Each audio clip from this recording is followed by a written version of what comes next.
오늘은 공수심판과 노아의 방주라는 제목으로 하나님의 말씀을 전하도록 하겠습니다. 어떤 사람이 사막을 걷고 있었습니다. 그런데 어디선가 목소리가 들려왔습니다. 돌멩이를 주워 주머니에 넣어라. 그러면 당신은 내일 기쁘게 될 것이다. 하지만 동시에 후회도 있을 것이다. 이런 목소리가 들려왔습니다. 그래서 그 말을 들은 사람은 길에 떨어진 돌멩이들을 몇 개 주워 주머니에 넣었습니다. 다음날 아침 잠에서 깨어나 주머니에 있는 돌멩이를 꺼내보자 돌멩이들이 다이아몬드, 루비, 사파이어 같은 보석으로 변해 있었습니다. 너무너무 기뻤습니다. 어제 들려진 그 목소리처럼 그는 기뻐했습니다. 하지만 동시에 곧이어 후회가 찾아왔습니다. 어떤 후회였을까요? 좀 더 많이 주어서 먹을 걸 하는 후회였습니다. 여러분 인생을 살면서 가장 후회했던 일은 어떤 일입니까? 얼마 전 한 방송에서 내 인생에 가장 후회되는 일에 대한 설문조사를 했는데 남녀 공이 1위를 차지한 것은 공부를 하지 않는 것이다. 이것이 가장 인생에서 후회가 되는 1위를 차지했습니다. 아마 더 공부했으면 지금보다 더 나은 인생이 되지 않았을까 하는 생각들을 모든 사람이 하는 것 같습니다. 공부하는 학생들이 만약 이 자리에 있다면 열심히 공부하시기 바랍니다. 후회하지 않을 인생을 사는 길이다 라고 사람들이 이야기합니다. 그러나 그런다고 해서 후회하지 않는 인생은 이 세상에 없습니다. 사람은 누구나 정도의 차이는 있지만 한 번쯤 이상 후회할 만한 일들을 하고 그로 인해 안타까워하며 삽니다. 그렇다면 하나님은 어떠실까요? 하나님은 후회하실까요? 민수기 23장 19절은 하나님은 사람이 아니시니 거짓말을 하지 않으시고 인생이 아니시니 후회가 없다. 이렇게 말씀하십니다. 하나님은 사람이 아니시기에 후회하지 않는다는 것입니다. 그러니까 사람만 후회한다는 것이죠. 하나님은 모든 것을 미리 다 아십니다. 그러니까 모든 것을 다 미리 알고 미리 계획하시니까 후회할 만한 일들이 없다는 것입니다. 뿐만 아니라 그분은 후회할 만한 일을 만들어도 얼마든지 그것을 바꾸실 만한 능력이 있기 때문에 하나님은 절대로 후회하지 아니하시는 것입니다. 또한 절대자요 완전하신 하나님이시기 때문에 하나님은 후회할 일들이 없으신 것입니다. 그런데 오늘 본문 6절에는 하나님께서 후회하셨다 기록하고 있습니다. 하나님이 땅 위에 사람 지으신 것을 한탄하시고 마음에 근심하십니다. 이는 하나님께서 사람이 아니기에 후회가 없음에도 불구하고 사람 만들어 놓으신 것만은 하나님께서 후회하셨다라는 것입니다. 여러분, 그렇다면 성경은 진리입니다. 성경에 나와 있는 것들은 서로 상반되면 안 됩니다. 어떤 것은 진리고 어떤 것은 진리가 아닐 수 없기 때문입니다. 그런데 하나님 후회가 없으신데 하나님이 후회했다. 그렇다면 어떤 것은 맞고 어떤 것이 틀릴까요? 이것은 어떻게 해석해야 할까요? 먼저 근본적으로 하나님은 후회하심이 없는 하나님이시라고 말씀드렸습니다. 그런데 하나님 후회했다는 것은 무엇입니까? 그것은 하나님이 사람을 사랑하셨기 때문입니다. 누군가를 사랑하면 기대하게 됩니다. 그래서 기대하는 만큼 실망을 하게 되면 후회하게 되는 것이죠. 만약 누군가에 대해서 실망하거나 후회했다면 우리는 그 사람을 굉장히 사랑했을 것입니다. 사랑하지 않으면 기대하지 않습니다. 기대하지 않으면 후회할 일도 없습니다. 후회가 없으신 하나님이 이 땅에 사람을 만드신 것을 후회하셨다는 것은 하나님께서 사람을 너무 사랑하셨다는 것입니다. 그러므로 우리는 하나님을 실망시켜서는 안 됩니다. 하나님께서 우리를 지으시고 또 우리를 구원하신 것을 후회하도록 만들어서는 안 됩니다. 우리의 지음받은 목적이 무엇입니까? 우리는 하나님을 기쁘시게 하기 위해서 지음바 되었습니다. 하나님께서 우리를 구원하신 것도 무엇입니까? 하나님을 기쁘시게 하는 사람으로 살도록 하기 위해서 하나밖에 없는 독생자를 십자가에 죽여 우리로 죄사함을 받아 영생을 얻게 하고 구원받게 하신 것입니다. 자신의 형상을 따라 사람을 만드시고 하나님 너무 기뻐하셨습니다. 그 사람이 또한 하나님의 기쁨이 되기를 원하셨습니다. 그런데 왜 이토록 하나님의 기쁨이 되도록 지은 인간이 하나님의 후회와 하나님의 슬픔이 되었을까요? 그것은 죄 때문입니다. 여러분 우리가 죄를 범하면 하나님이 우리를 지으신 것과 우리를 구원하신 것을 후회하시고 슬프게 만드는 것입니다. 하나님께서 자신의 형상을 따라 가장 시비를 기울게 만든 걸작품이 누구입니까? 바로 사람입니다. 그런 사람이 금이 갔어요. 그런 사람이 깨지게 되었습니다. 하나님의 형상이 파괴가 되었습니다. 선을 행하지 않습니다. 오히려 악을 행하며 죄를 범합니다. 얼마만큼 하나님께서 이 땅에 사람을 만드신 것을 후회하실 만큼 죄를 범하였고 그로 인해서 완전히 하나님의 형상이 깨어져 버립니다. 그 시작은 아담이 하나님의 말씀, 곧 선악과를 따먹지 말라는 이 명령에 불순종함으로 시작되었습니다. 아담의 범죄 이후 아담과 하와 사이에 가인과 아벨이 태어났습니다. 그러나 형인 가인이 아우 아벨을 그래서 쳐 죽입니다. 그 후 가인은 하나님의 저주를 받아 하나님을 떠나 에덴 동편 롯 땅에 거주하게 됩니다. 그리고 자녀를 낳죠. 어떤 분이 이렇게 질문합니다. 목사님, 분명히 하나님께서 아담과 하와를 만드셨고 그 다음에 아담과 하와의 사이에서 아들인 가인과 아벨이 태어났으면 그럼 가인은 누구하고 결혼한 겁니까? 여자하고는 하와밖에 없을 텐데 누구하고 결혼한 것이죠? 여러분 누구랑 결혼했을까요? 아담과 하와 사이에서 태어난 여자와 결혼한 것입니다. 그랬더니 이번에 이렇게 말하는 겁니다. 아니 그러면 자기 누이랑 결혼한 겁니까? 그러면 이거 근친상간 아닙니까? 이렇게 이야기합니다. 여러분 성경에 나와 있는 구약시대의 고대 결혼 문화나 아니면 그들의 생활 방식을 현재의 우리의 문화나 우리의 가치관을 가지고 판단해서는 안 됩니다. 일본만 하더라도 친남매지간을 제외하고는 사촌간에도 결혼할 수 있습니다. 유럽에서는 왕실의 혈통을 유지하기 위해 근접 결혼을 해왔고 지금도 그 전통을 유지하고 있습니다. 그러니까 가인은 아담과 하와가 낳은 딸, 곧 자신의 누이와 결혼하였던 것입니다. 노아의 홍수 이후에 살아남은 인류는 노아와 그 아내와 세 아들과 세 자부 8명밖에 없었습니다. 그 이후에 이 인류가 이렇게 많이 생겨났습니다. 어떻게 해요? 세 아들들 그 사이에서 태어난 자녀들이 결국 결혼해서 이 인류가 이렇게 퍼져나가게 된 것입니다. 그러므로 우리는 당시의 문화를 지금의 문화로 평가해서는 안 될 것이고 그 당시에는 형제들끼리 결혼하는 것이 아무 문제가 되지 않았고 하나님께서 세상에 사람을 만드실 때 그것을 허용하고 이 땅에서 번성하라고 명령하신 것입니다. 그러므로 성경적으로 보면 모든 인류는 한 핏줄이라고 한 혈통이라고 말할 수 있습니다. 이렇게 결혼한 가인이 자녀를 낳죠. 창세기 4장 16절 이하에는 가인이 낳은 자녀들의 이름이 나옵니다. 가인이 에녹을 낳습니다.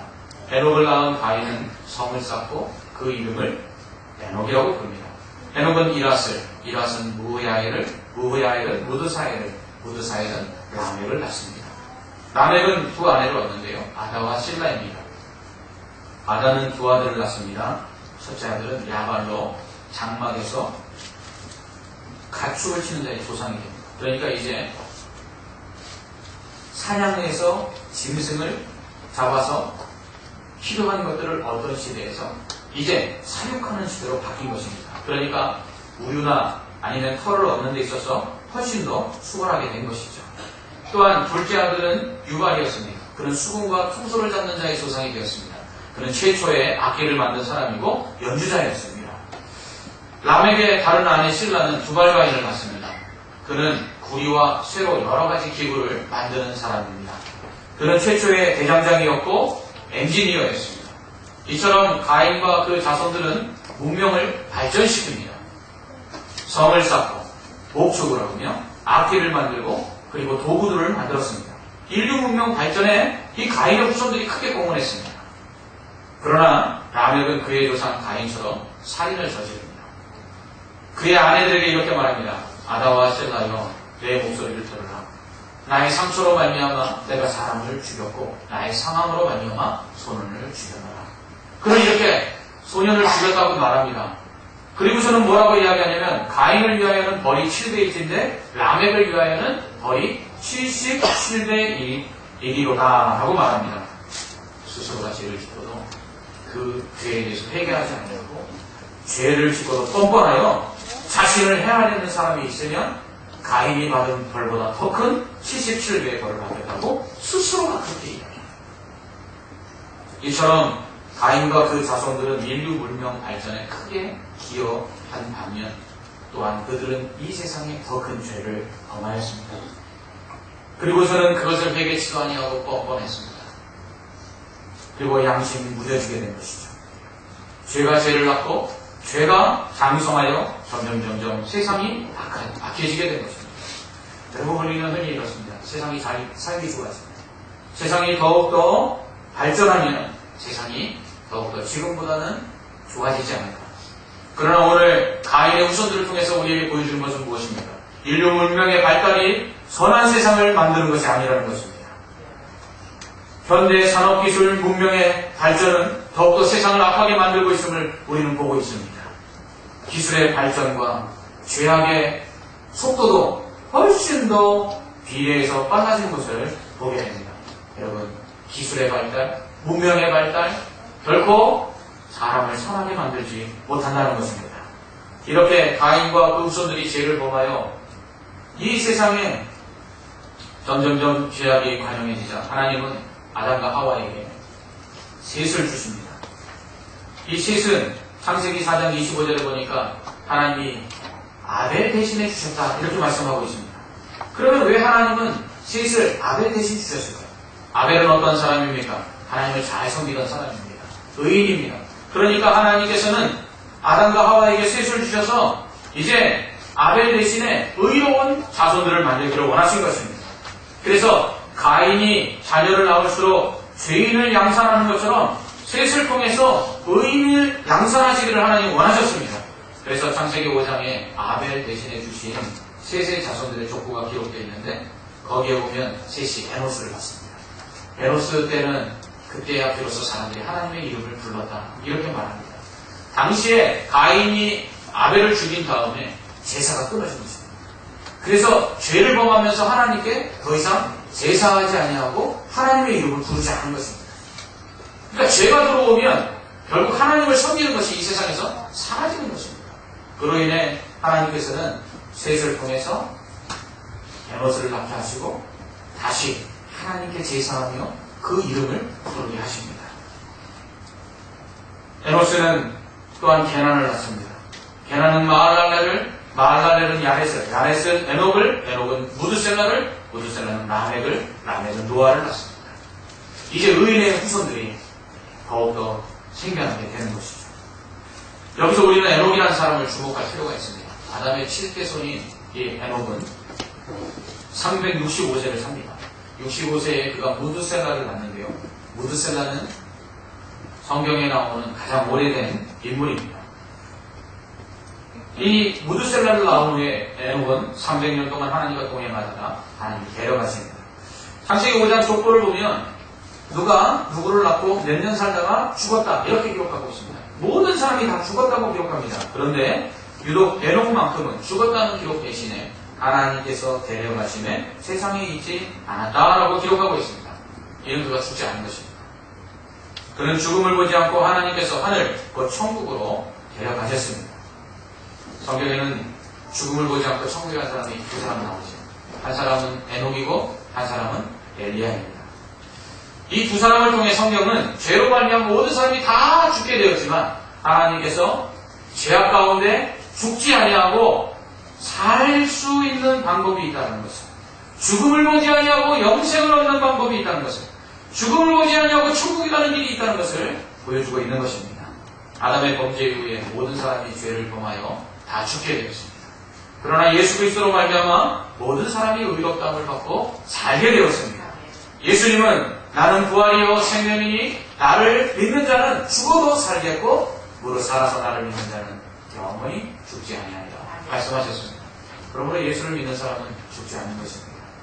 그러나 이것은 신약시대에 예수를 믿는 자들에게만 허용되었던 것입니다. 그러나 구약에서 이미 에녹과 엘리야가 죽음을 보지 아니하고 천국에 간 것을 통해서 이미 하나님께서는 죄로 말미암아 죽을 수밖에 없는 인류 가운데 죽음을 보지 아니하고 영생을 얻는 길이 있다는 것을 우리에게 미리 보여준 것입니다. 또한 우리는 에녹을 통해서 하나님과 동행하는 것이 얼마나 중요한지를 알 수 있습니다. 하나님과 동행한다는 것은 무슨 뜻일까요? 아모스 3장 3절은 두 사람이 뜻을 같이 하지 않으면 어찌 동행하겠느냐 이렇게 말합니다. 여행을 할 때 마음이 맞아야 함께 여행을 끝까지 갈 수 있는 것입니다. 동행의 전제 조건은 마음이 맞는 것입니다. 하나님께서 그토록 다윗을 사랑하신 이유가 무엇입니까? 그의 마음이 하나님께 합하였기 때문입니다. 하나님을 내게 맞추는 것이 아니라 항상 내가 하나님께 내 마음을 맞추는 것입니다. 내 뜻이 아니라 하나님의 뜻이 우선입니다. 하나님과 동행한다는 것은 언제나 그 마음이 하나님께 맞춰져 있다는 것입니다. 예수님께서는 나는 늘 아버지와 함께한다고 말씀하셨는데 늘 예수님에게는 하나님의 뜻이 우선이었습니다. 심지어 예수님은 나의 양식은 아버지의 뜻을 행하는 것이라고 말씀하십니다. 나는 듣고 내 안에 예수 그리스도만이 살아나서 하나님의 뜻대로 살 때 그것이 결국 하나님과 동행하는 삶이 되는 것입니다. 예수님이 태어났을 때 천사를 통해서 하나님은 그 이름이 임마누엘이라 라고 말씀하십니다. 임마누엘이라는 것은 하나님이 우리와 함께 하신다는 뜻입니다. 하나님 우리와 함께 하시기를 원하십니다. 하나님께서 성전을 짓게 하신 것도 하늘의 거처를 버리시고 이 땅에 인간과 함께 살기 위해서 성전을 짓게 하신 것입니다. 그래서 성전을 하나님의 집이라고 부르는 것입니다. 원래 하나님은 거룩하셔서 인간이 지은 이 땅 위에 사실 수 없는 분인데 그 거룩하신 하나님이 얼마나 우리와 살기를 원하셨으면 하늘의 집을 버리시고 이 땅의 집으로 이사를 하신 것입니다. 이처럼 하나님은 우리와 늘 동행하기를 원하십니다. 그러므로 우리도 늘 하나님과 동행하여야 합니다. 매일의 삶이 하나님의 뜻에 맞춰져야 합니다. 매 순간 하나님과 동행하고 있는지 점검해야 합니다. 여러분 우리는 한 주간 어떻게 살았습니까? 한 주간 우리의 마음에 하나님을 모시고 사셨습니다. 내가 필요하고 내가 어려움이 있어서 도움이 필요할 때는 하나님을 찾습니다.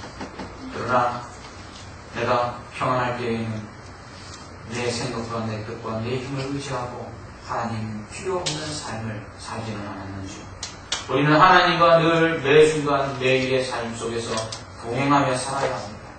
그럴 때 하나님께서 죽음을 보지 아니하고 영생을 얻게 하실 것입니다. 하나님과 동행하는 삶은 평안이요 기쁨이요 은혜로 가득 찹니다. 그러므로 우리가 하나님과 동행하는 삶을 살 때 그것이 우리에게 복이 되는 줄 믿습니다. 이처럼 에녹을 비롯하여 셋의 자손들은 아벨을 대신해서 의인의 계보를 이어갑니다. 셋의 후손들은 가인의 후손들과 달랐습니다. 그들은 하나님의 이름을 불렀으며 하나님께 제사했으며 또 하나님과 동행하는 삶을 살았습니다. 그러나 이러한 의인의 후손들이 있었어도 세상은 점점 죄악으로 가득 찼습니다. 창세기 6장 1절에 사람이 땅 위에 번성하기 시작할 때에 하나님의 아들들과 사람의 딸들이 결혼했다고 말합니다. 전통적으로 하나님의 아들들은 셋의 후손들을 가리키고 또 사람의 딸들은 가인의 후손들을 가리킵니다. 의인의 후손과 악인의 후손들이 서로 결혼한 것입니다. 그렇다면 누가 태어나야 될까요?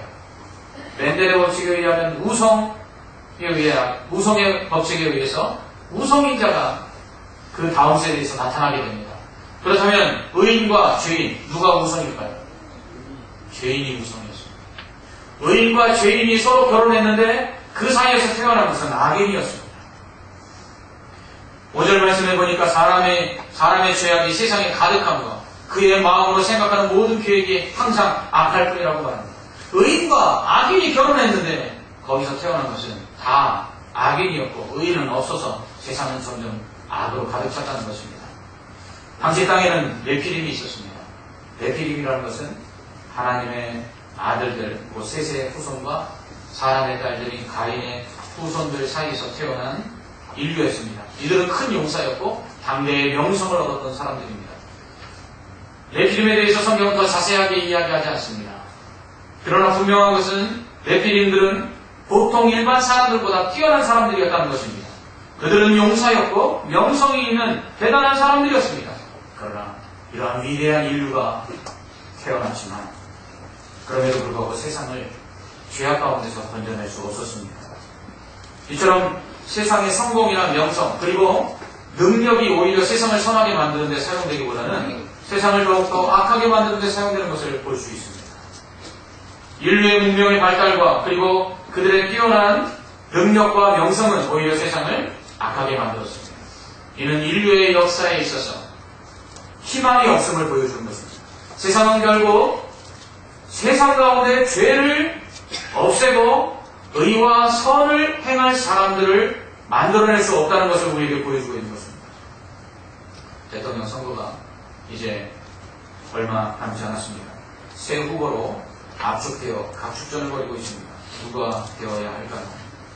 분명한 것은 그들 사이에 누가 조금 더 괜찮느냐의 차이지 누가 된다고 해서 이 세상이 완전히 바뀌지는 않는다는 것입니다. 이것이 인류 역사가 우리에게 보여주는 교훈입니다. 그러므로 우리는 대선을 앞두고 하나님 앞에 기도할 때에 하나님께서 이 땅 가운데 하나님이 원하시는 하나님의 마음에 합한 사람이 세워지기를 기도해야 합니다. 조금 더 도덕적인 사람, 조금 더 사람을 사랑하고 겸손하여 섬길 수 있는 사람이 되어질 수 있도록 우리는 기도하고 그리고 그런 사람을 뽑아야 합니다. 그러나 알아야 할 것은 이 땅에 어떤 사람도 이 세상에 희망이 될 수 있는 사람은 없다는 사실입니다. 이렇게 사람이 전적으로 타락하여 악을 행하자 하나님은 사람 위에서 하나님의 영을 거두어 가십니다. 하나님께서 사람을 흙으로 만드시고 그 코에 하고 생기를 불어넣었습니다. 성령을 불어넣으신 것입니다. 성령을 받자 사람이 생명이 되어 육체를 가지고 있지만 살아있는 영적 존재로서 하나님과 교제를 나눌 수 있었던 것입니다. 그러나 인간이 죄를 범한 이후에 거룩한 이 성령이 인간의 육체 안에 거하면서 그 죄짓는 인간 안에서 탄식하며 거하실 수 없게 된 것입니다. 그로 인해서 하나님께서 그 인간의 육체 안에 거하시던 성령을 거두어 가십니다. 그러므로 말미암아 인간은 이제 육체가 됩니다. 더 이상 선을 행하려고 해도 선을 행할 수 없는 성령의 소욕을 따라 그나마 하나님이 원하시는 선을 행할 수 있던 존재에서 이제는 육체의 소욕을 따라 욕심대로 살다가 죄만을 행하는 완전히 부패한 인간으로 전락하고 만 것입니다. 인간에게는 더 이상 소망이 없어졌습니다. 이로 인해 하나님께서는 이 땅에 사람을 만드신 것을 후회하시고 드디어 이 인간에 대한 칼을 뽑으십니다. 그것은 심판이었습니다. 하나님께서는 물로 이 모든 인류와 그리고 만든 피조물들을 다 멸하시기로 작정하십니다. 이천에 가면 도자기를 굽는 가마들이 있습니다. 도공이 도자기를 만들어 가마에서 구워내죠. 며칠을 정성껏 빚은 도자기들을 가마에 넣고 또 나무를 집어넣고 불을 붙입니다. 그리고 이 불을 막죠. 그리고서는 불을 떼서 그 불의 열기가 다 식기까지 며칠을 기다린 후에 이제 가마 입구를 열어 도자기들을 꺼내냅니다. 이때 이 도자기들이 균열이 생기거나 모형에 변형이 생긴 것들이 나타날 수 있습니다. 그러면 어떻게 합니까? 가차없이 도공은 이 도자기를 깨뜨려버립니다. 왜입니까? 최고의 것을 만들기 위해서입니다. 최고의 걸작품인 사람을 만드셨으나 죄로 인해 균열이 깎고 그리고 하나님의 형상이 깨어지자 하나님께서는 하나님의 영광을 나타내지 못하는 인류들을 깨뜨리시고 작정하신 것입니다. 그래서 하나님의 영광을 나타내지 못하는 이 인류를 홍수로 멸하시기로 결정을 내리십니다. 그러나 하나님께서는 이러한 가운데 자비와 긍휼을 잊지 아니하십니다. 하나님은 공의의 하나님이십니다. 하나님은 죄를 미워하십니다. 그래서 죄 지으면 안 되는 것입니다. 하나님은 죄에 대해서 반드시 벌하시고 심판하십니다. 그러나 동시에 하나님은 사랑의 하나님이십니다. 그래서 하나님께서는 심판 가운데 용서와 은혜를 잊지 아니하십니다. 그래서 한 사람을 택하시죠. 노아였습니다. 하나님께서 모든 인류를 다 멸하시기로 계획하셨지만 노아를 선택해서 다시금 새로운 인류를 만드시기로 계획하십니다. 그래서 그에게 방주를 만들게 합니다. 노아가 방주를 만듭니다. 방주라는 것은 커다란 배를 의미합니다. 하나님은 고페르나무로 방주를 짓게 하시죠. 고페르나무는 창세기 6장에만 나오는데 잣나무나 전나무로 해석하기도 하고 배를 만들기 위해 적합한 단단하고 좋은 나무를 말하는 것입니다. 이 나무로 방주를 만들고 그 안에 칼을 막습니다. 그리고 역청을 안팎으로 칠해 물이 들어오지 못하도록 방수 처리를 하게 하십니다. 방주의 크기가 얼마나 되는지 여러분 아십니까? 방주의 크기는 길이가 135m, 폭이 22m, 높이가 13.5m입니다. 축구장과 흔히 비교할 수 있는데요. 축구장 길이가 제일 길어야 120m. 그러니까 축구장보다 더 깁니다. 폭은 축구장이 제일 길면 90m, 작으면 40m. 그러니까 방주의 폭은 약 축구장의 3분의 1에서 4분의 1 정도 된다고 생각하시면 됩니다. 그러니까 축구장보다는 폭이 좁지만 축구장보다 훨씬 긴 배입니다. 높이는 13.5m, 약 5층 건물, 우리 교회 높이 정도 되는 것입니다. 이렇게 큰 방주를 만들고 하나님께서는 노아와 그 아내와 세 아들과 세 며느리 이렇게 8명을 키우시고, 그리고 새와 동물들 각각 암수 한 쌍씩을 태워 새로운 인류와 새로운 동물들을 만드십니다. 그러나 이 방법도 실패합니다. 당대의 완전한 자였던 노아와 그 가족들을 통해서 하나님께서는 홍수 심판을 피하여 새로운 인류를 만드셨지만, 그러나 그들이 한 일은 결국 바벨탑을 쌓는 일이었습니다. 그래서 하나님은 예수 그리스도를 이 땅에 보내신 것입니다. 한 사람 아담으로 말미암아 모든 사람이 죽게 되어서 죄악 가운데 심판을 받게 된 것을 안타깝게 여겨서 하나님께서는 노아를 통해 이 인류들을 다시금 새롭게 만들어 구원하실 계획을 세웠지만, 그러나 그 노아를 통해서도 실패합니다. 그리하여 하나님께서 다시금 이 죄악 가운데 심판으로 멸망받을 이 세상을 향한 마지막 소망을 누구에게 주셨습니까? 오직 예수 그리스도에게 주신 것입니다. 여러분, 이 땅에서는 구원받을 만한 이름이 없는 것입니다. 그래서 이 땅에서는 우리를 구원해줄 인류의 희망은 없는 것입니다. 마치 선거철이 되면 각각의 후보들이 유세를 하며 떠듭니다. 유일한 희망은 이 후보밖에 없다라고 외칩니다. 그러나 인간에게 희망은 없다라는 것입니다. 오직 우리에게 희망은, 구원의 희망은 예수 그리스도밖에 없습니다. 멸망을 향해서 가는 이 세상 가운데 오직 구원받을 이는 예수 그리스도 그 이름밖에 없는 줄 믿습니다. 그 예수 그리스도를 통해서 하나님은 새로운 백성들을 만들기를 원하셨습니다. 의인들을 만들기를 원하셨습니다. 그래서 예수를 믿는 사람들은 하나님을 의롭다 하시고, 그리고 하나님의 천국 백성들 삼아 주신 것입니다. 하나님은 우리를 만드시고 처음에 기뻐하셨습니다. 그러나 우리가 죄를 범함으로 하나님은 우리를 만드신 것을 후회하셨습니다. 그리고 하나님께서는 죄악 가운데 거하여 그 안에 거하는 성령이 탄식하심으로 말미암아 성령을 거두어 가십니다. 그 이후에 인류는 더욱더 가속화되어 인류가 퍼져나가면 퍼져나갈수록 죄도 세상 가운데 퍼져나가고 죄도 더욱더 세상 가운데 가득하게 되었습니다. 하나님은 이러한 인류를 불쌍히 여기셔서 노아를 통해 인류를 구원할 계획을 가지십니다. 그러나 그것마저도 실패합니다. 이 땅에서 더 이상 사람을 통한 구원은 있을 수 없다는 것입니다. 그래서 오직 예수 그리스도만을 통해서 구원하실 계획을 세우시고 이 땅에 예수님을 보내셨습니다. 그 예수를 믿음으로 말미암아 홍수로 멸망하는 심판 가운데 방주에 탔던 생명들만이 살아난 것처럼 예수 그리스도를 믿는 사람들만이 구원을 받게 하시는 것입니다. 그러므로 이 땅에서 우리는 오직 멸망을 향하여 가고 있는 이 세상을 바라보면서 안타까움 속에 우리의 멸망을 두려워하며 예수 그리스도를 믿어야 할 줄 믿습니다. 그리고 이 예수 그리스도를 믿음으로 말미암아 이 땅에서 하나님께서 거룩하게 하신 것처럼 그 거룩함을 가지고 이 땅에서 의롭게 살아야 합니다. 비록 세상은 우리가 의롭게 산다고 의로워지지는 않습니다. 비록 우리가 착하게 살고 우리가 선하게 산다고 해서 세상이 깨끗해지는 것은 결코 아닙니다.